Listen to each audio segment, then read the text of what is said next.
Good morning, all of you. So now we are going to see the experiment on cams and followers in the theory of machines laboratory. Okay, so now this is the experimental setup of this cams and followers experiment.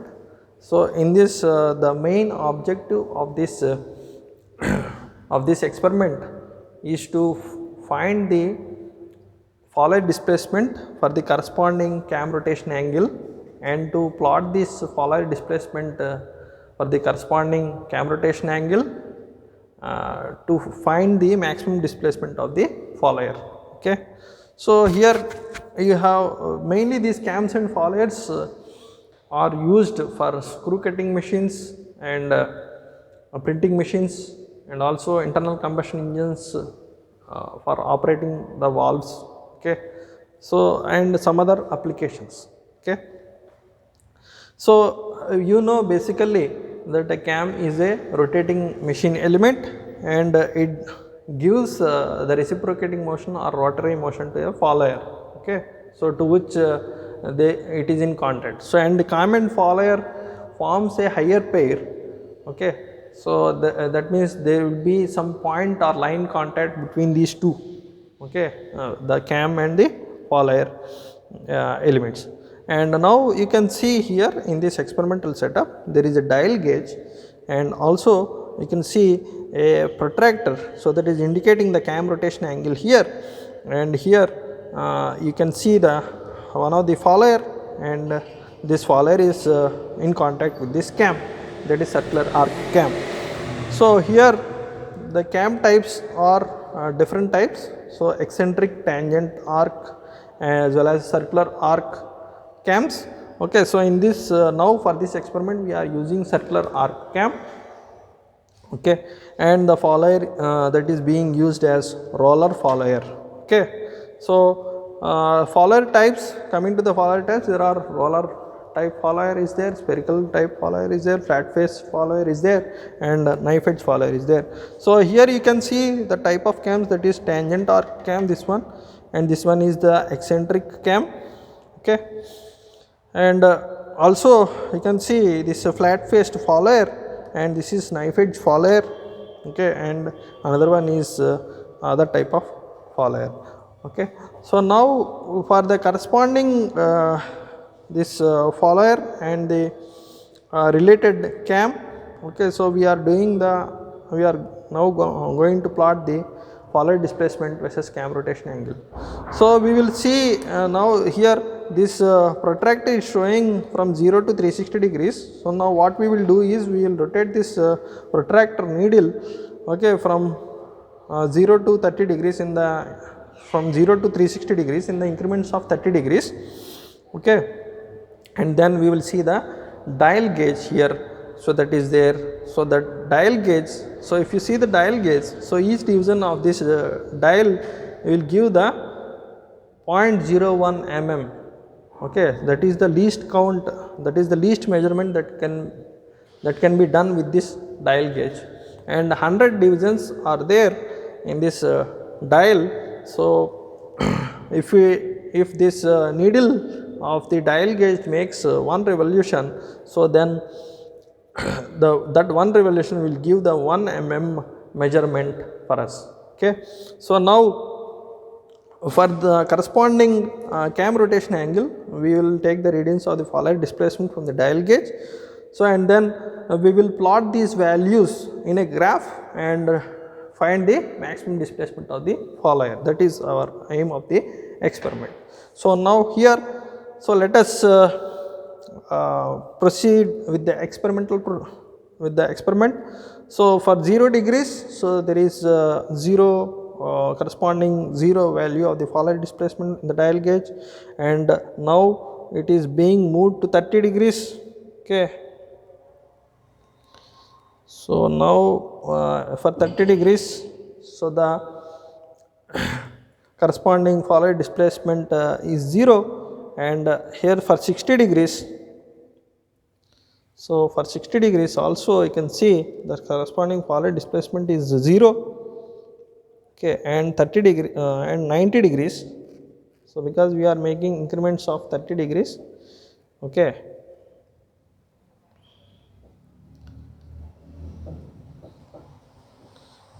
So 90 degrees and then 120 degrees.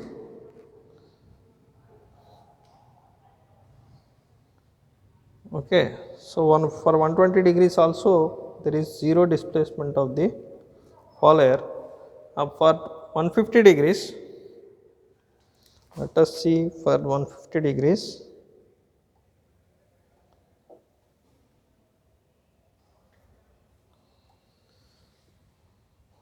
Okay, so we are getting a zero value of the corresponding reading of the fall air displacement for 150 degrees also. So for 180 degrees,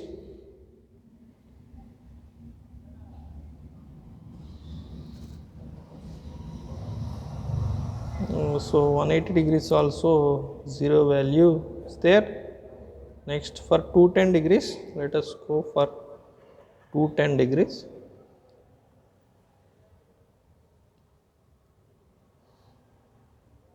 So 210 degrees, let us see for 210 degrees. So 180, 190, 210.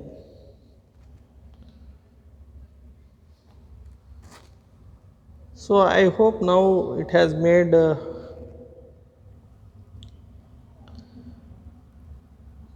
two revolutions. Okay. So almost I think it has made 1.5 revolution. So from you can see here from 180 degrees. Okay.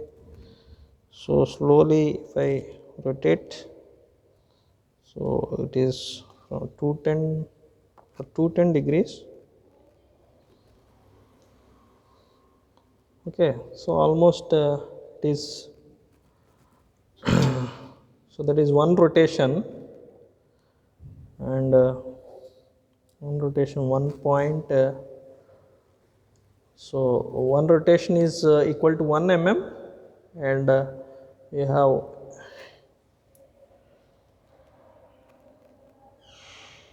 8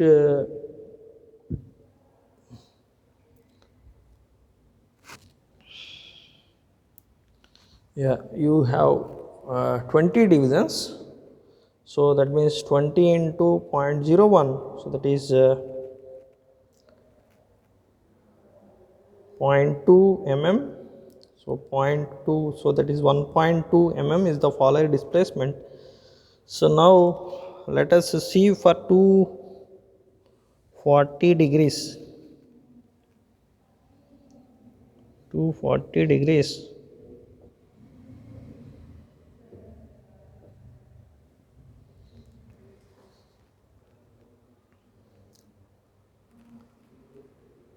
Okay, so now you can see it has made okay, so from 1.5 rotation to it has made to almost 5.5.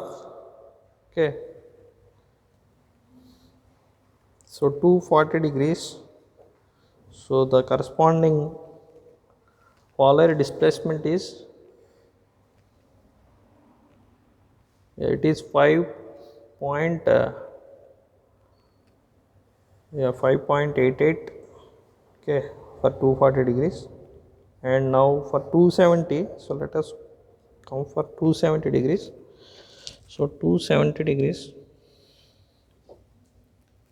yeah, now it is showing again. Oh, just wait a minute. 270, yeah. Okay, now it is 270. So already one rotation completed. One rotation completed, and you can see it is 1.14.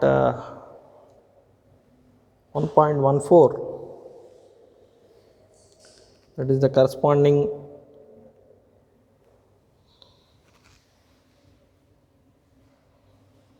fall air displacement 1.14 mm. Okay,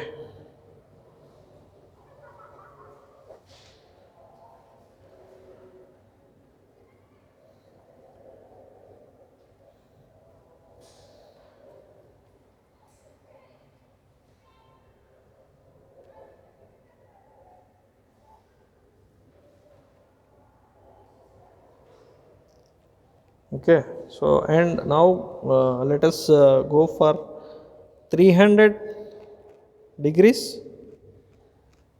Yeah, so now this is 300 degrees. So again it is showing some point 0.02 mm, 300 degrees 0.02 mm. Okay, and for 330 degrees,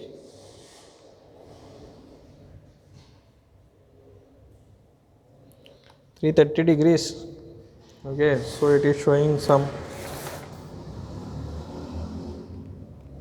330 degrees, it is showing